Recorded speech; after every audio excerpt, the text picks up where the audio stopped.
ગુરુજનો અને મારા વાલા વિદ્યાર્થી મિત્રો, આજે હું એવા દેશ વિશે વાત કરવા જઈ રહી છું જે આપણી માતૃભૂમિ છે, એક એવો દેશ જ્યાં વિવિધતામાં એકતા જોવા મળે છે। હું વાત કરી રહી છું આપણા ભારત દેશ વિશે। ભારત એક એવો દેશ છે જેનો ઇતિહાસ હજારો વર્ષ જૂનો છે।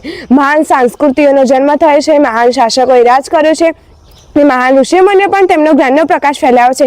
ભારત પ્રાચીન સભ્યતાઓમાંથી એક છે। આપણા દેશની સૌથી મોટી વિશેષતા તેની વિવિધતા છે। વિવિધ ભાષાઓ બોલાય છે, વિવિધ ધર્મો પાળવામાં આવે છે અને વિવિધ સંસ્કૃતિઓ પણ ઉજવવામાં આવે છે।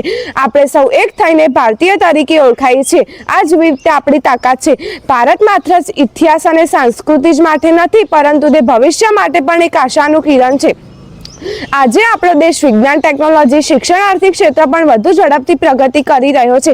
આત્મનિર્ભર અને મેક ઇન ઇન્ડિયા જેવો આપણો દેશ પણ વધુ મજબૂત બની રહ્યો છે। આપણા દેશની શાન માટે હું બે પંક્તિ રજૂ કરવા માંગુ છું। નહીં કોઈ તુલના દેશની આ દુનિયામાં, નહીં કોઈ તુલના દેશની આ દુનિયામાં, એકતાની મશાલ છે ભારતની આ ભૂમિમાં, એકતાની મશાલ છે ભારતની આ ભૂમિમાં। રંગો અને ભાષાઓનો સમંગ છે અહીં, રંગો અને ભાષાઓનો સમંગ છે અહીં। આપણે સૌ ભારતીય છે, ગૌરવ છે બધામાં। આપણે સૌ ભારતીય છે, તે ગૌરવ છે બધામાં। આપણા દેશનું ગૌરવ અને પ્રગતિ આપણા હાથમાં છે। આપણે બધા સાથે મળીને વિશ્વમાં ભારતનું નામ રોશન કરવું જોઈએ।